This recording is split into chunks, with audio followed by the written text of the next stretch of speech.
say na emraship je fie gisika botia eye 5.3 billion Ghana cedis atum na wo mo diama asoehwe akwan na kwantempon dwumadi so se de won so betumi adane e diama contractors awodro a wo mu nnwuma bi koso asikasem ti wo ma twentwen so no na wo de akwakotoa enwuma so we nam so amonimnyafo hari na idusu e kasafa ses kasem we hu na o tre se sika e diama mon mam nkosam nyawa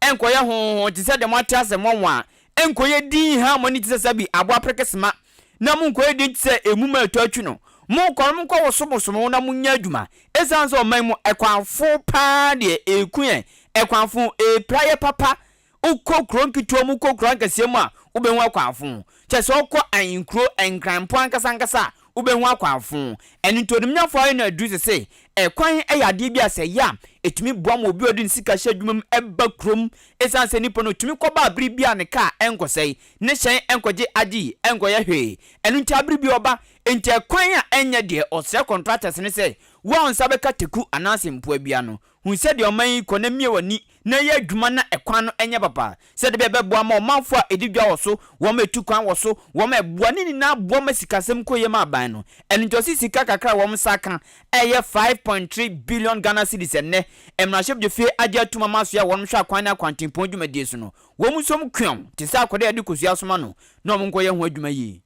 Mr. Speaker, let's not take this matter for granted. When you award a road contract, contractor is assigned. He has done a certain amount of work. If for 2 to 3 years you don't pay the contractor, the road deteriorates into a state even before you awarded it. That occasions cost to the state. You have already paid money to the contractor. And Mr. Speaker, again, my observation, many of the contractors who borrowed money from those financial institutions that have so been collapsed, payments to them didn't go to the contractor. It went to the banks, the receiver. It meant that the contractor didn't get money to go back to site to continue work. So, Minister for Roads, the deterioration of work done already is not acceptable to us. That you should come back and say that we should cap. Let the Minister for Finance come and assure us that road fund has been taken off capping. Because, Mr. Speaker, every day I get calls from contractors for non-payments. A friend of mine who is on one of the major roads in Kumasi called me, Mr. Speaker, my chief, you have to help me. Now, Haruna, never know I'm back here.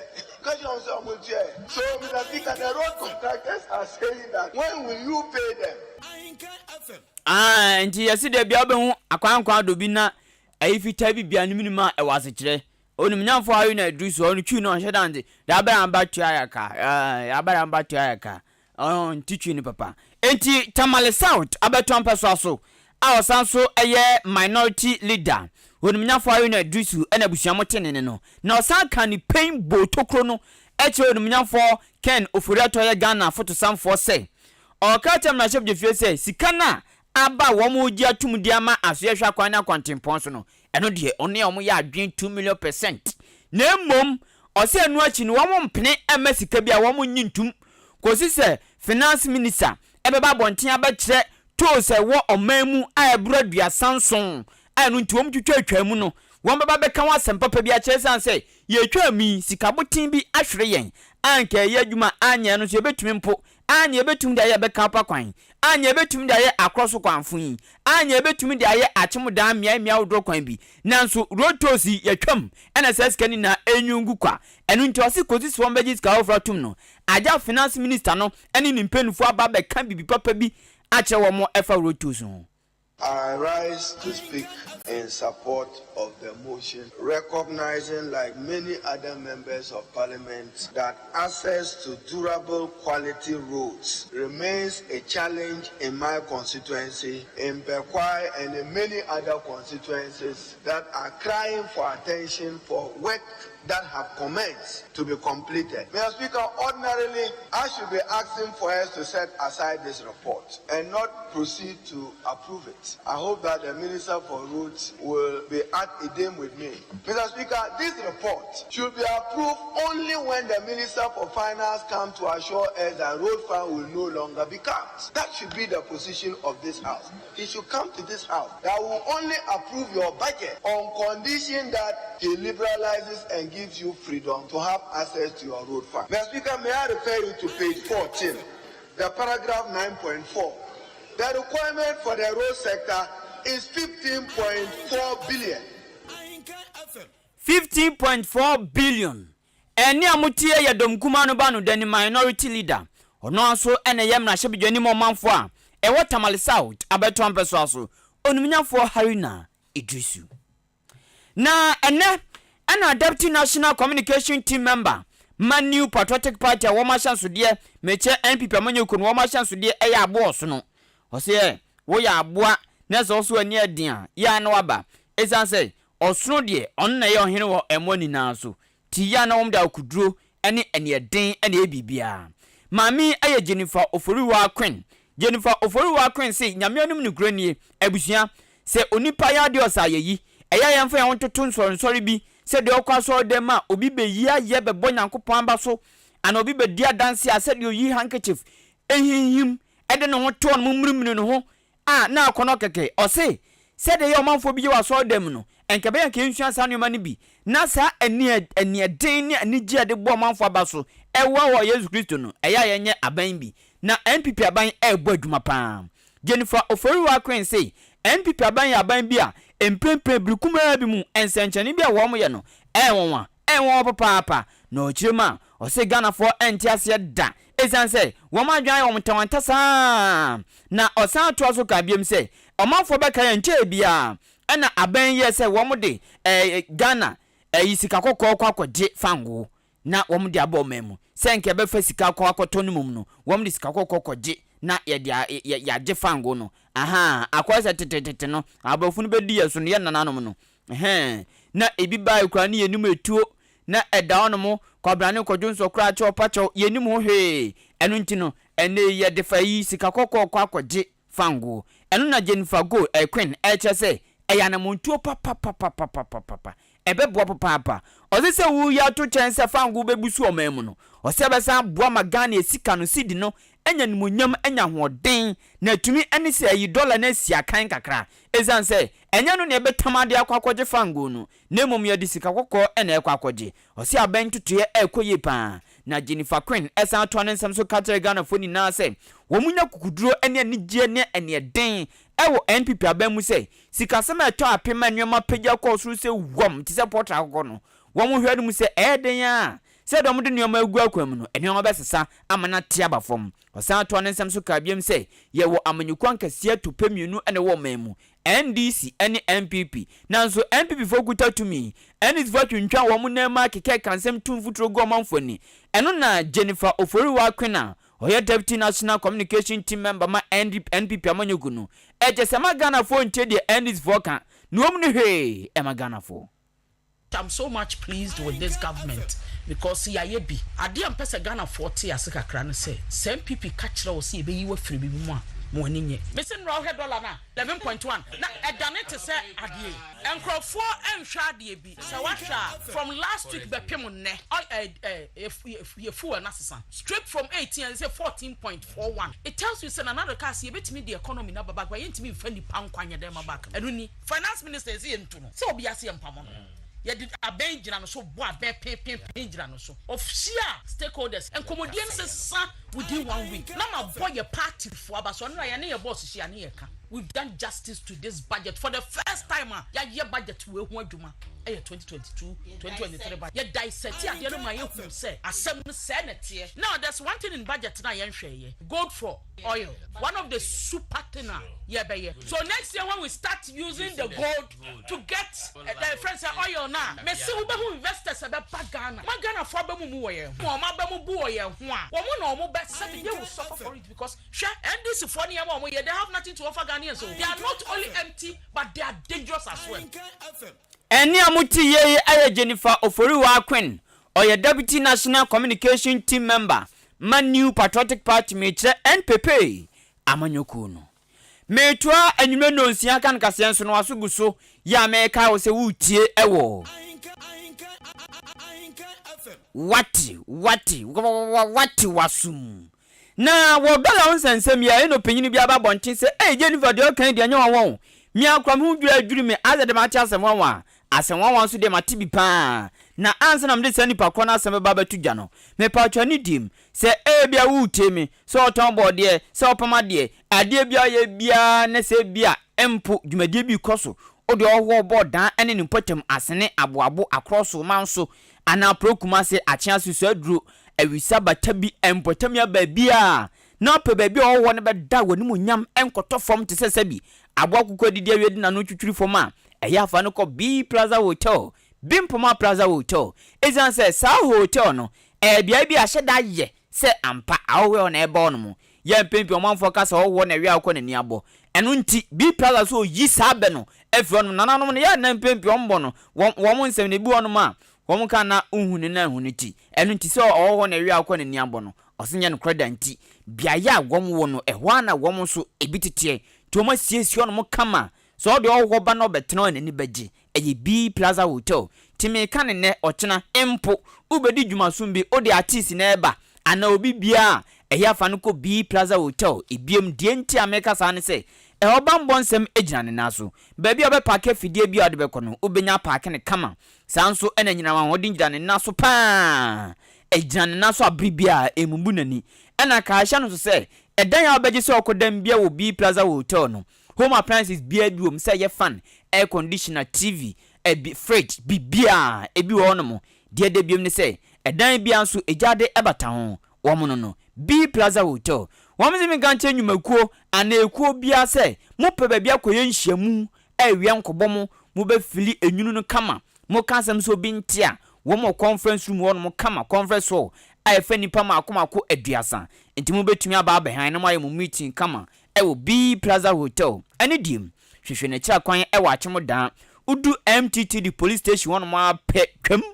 ne ko kakra bi na hwe onse benkum ana biso bibia ultra police station na won be cho bebia B Plaza Hotel ewo fre 0249 855 396 0249 855 396 ana say 0243 118 500 0243 118 500 nani B Plaza Hotel empenfo ending so yade tuma bema pa hunu hwe nanim ne bobra aso ba yade tuma oba dane akoda de bi on ma china adimpu onka bi ne to nananom e wonsedo eno wo kiro se yade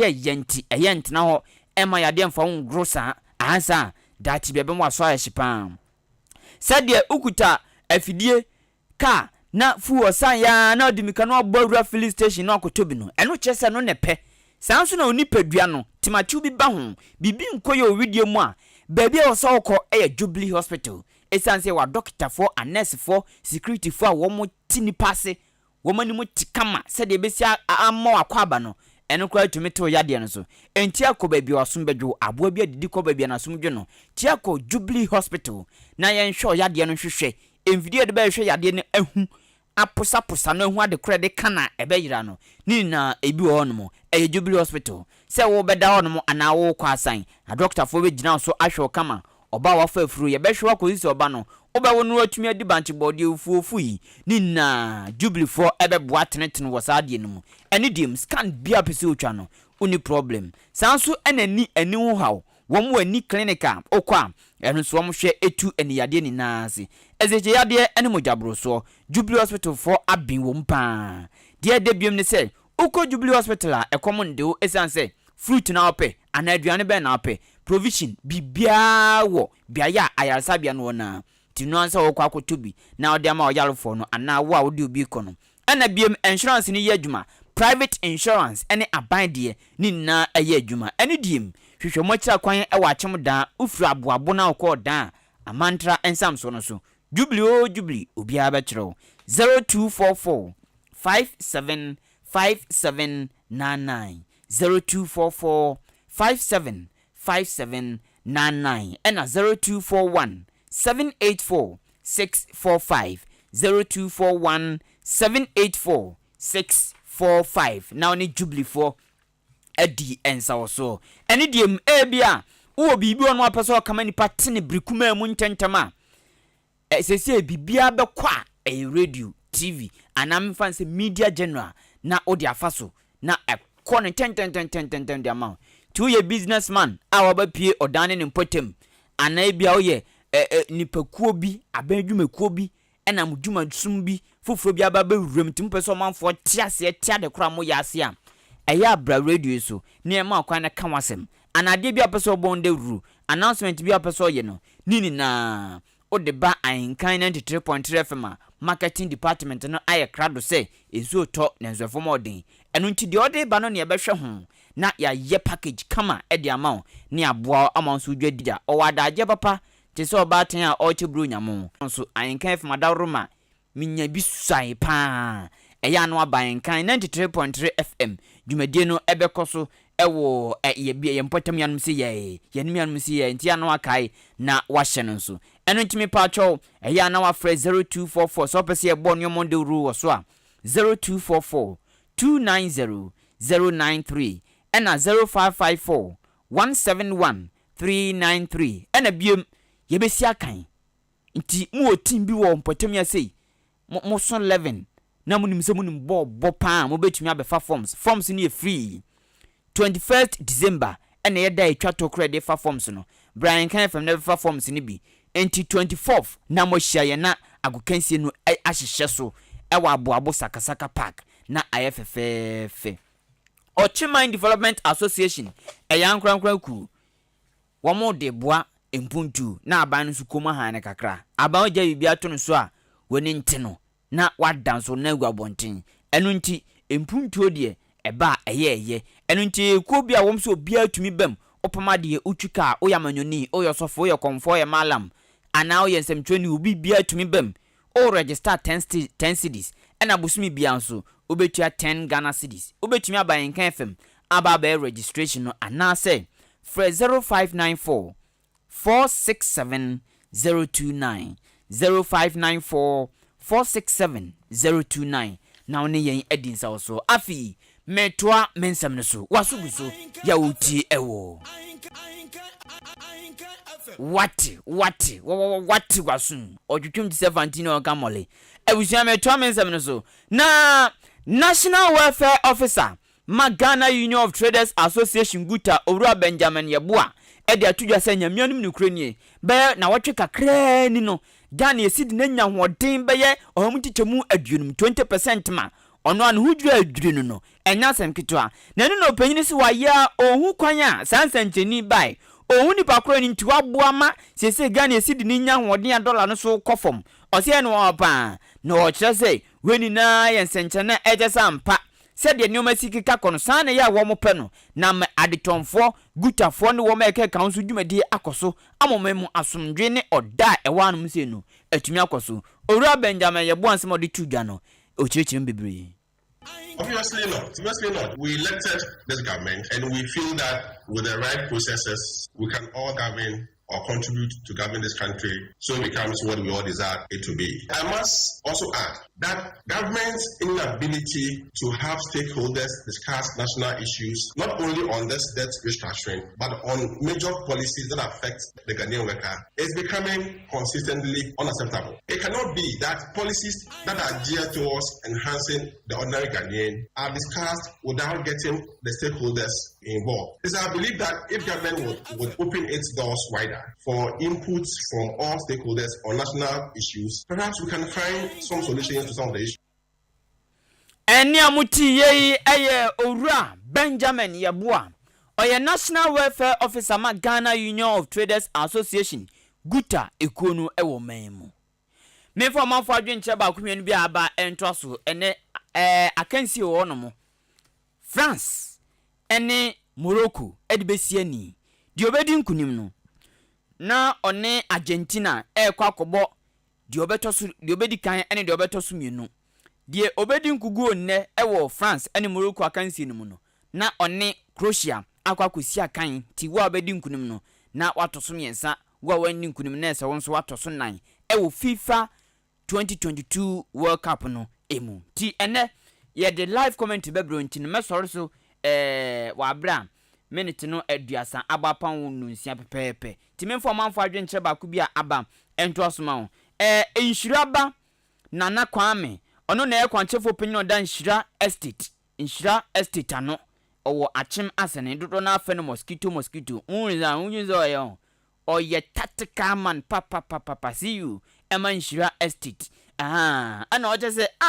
mi tie kasie papa mete mo tatale down na nso na mete na anam diti mete na anam diti as menya koko ni pano no kosi tinhira ba me da se pan dodo na fa no mosquito our former student wo Atefa Senior Technical School o see news no one in town se bra kwagwa se opa me da se mosquito nso wase ono mo wase opa kwasi nyantachi edifri achem asene o se o mampani na na dodango gufado ene ni party no nyame anum ni kro ni wo mo yesa nchene pa o wo mo yesa nchene nyame nhira aban no papa nyame nhira no pa wa ma nya arehemu kakra ewonimu na se de no masika ko die enida so ho we say Ahenkan from you too much epwe mantem die muni seso kra osi o chia me bra kwaku ani nkusi buadum ena de dollar aka ho na dollar no o de dede mi anaso o de bre me ana me hu wo me dayem ana o ye obi nim se ukoda abeso me ho daye na nkofo so ka ampa me so ho daye na me to bi nsimpu na wo twam ensam koso memo o say I miss you so much. Me kokata afena maba. Yeboa Samuel edifri kokobin aka KKB. Hobo ko de e na ode sa adwenchewi e bai. We say Ghana phobi bre papa. Enam Ghana adwodfobi. Obi ebi bre pa adwodfobi ntema Ghana phobi bre pa. Na enye yeboa Samuel kro ya na eka sa asemi kire say adwodfo ni tije osre bi mu hwe. Enfo mani nto kakra. Ode e tu bia mu nsua Nigeria fo no. Obi tumba ye kaw 10 ube unu ubejinze John bi onko ni krom nesi kokuta ode konye sika ketwa otitso na obi tumi aye bi na ayede na onye sika ntem Ghana ni tumi fa no magu ono mo ebo ne dinti etumi gu ana Nigeria ni tonfa no oga we dey go na tonfa no sa onim na onso no na onye sika se tam enya duru na mum eya adwene na eya adwumento so osrada eye adwadifo no so mumfo mo nento na ebi mo nuama no se de ne bote no na mahwa tutu ni ye kakra amayen Evans anin oboase tutuka o se Ghana fo emfili ye kra fango ne bo na etete ba fom no eninte o se ahyentuade no so ye hwe eteso ejedek sense memo adwo me show life every Dubai me dem e Dubai o se o hwe mo pa me dasi Ej Dixon nyankopon enhyiram keke kaaswa ono so wo America Town Kenke House aka Hawaba enzo isi hawo ni baby o oso enkakrakra NPP amamu no wo mo yesenkyene pa na osi kudos enkoma onumnyafo Mavis Hawa Kumsin oso nyankopon hya ne pa Francis Kaswa Datus ono so ohwe